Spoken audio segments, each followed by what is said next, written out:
पण ती मला भाऊच नाही दे.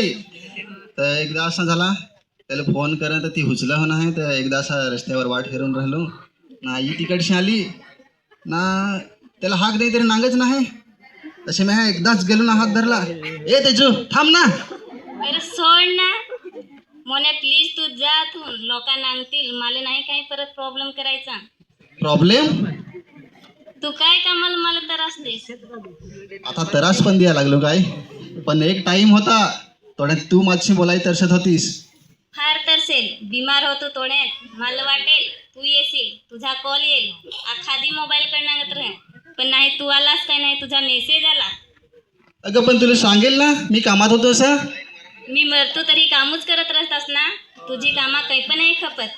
मला घुटन होता ती, माझा जीव निघत होता. मला तुझी फार गरज होती, पण प्रेमात जबरदस्ती नाही करता येणार मोने.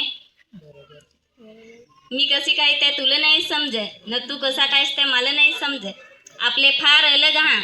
मी स्वतःला बदलवन, 4-5 दिवसात तू पण मला विसरशील. बस आता आताच खपू.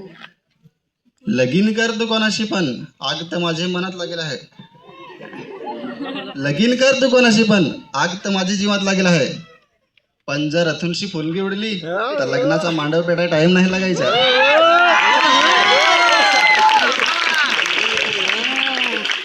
बस एवढाच एक बारकान डायलॉग होता. तर या सगळा रील मध्येच नागायला बेस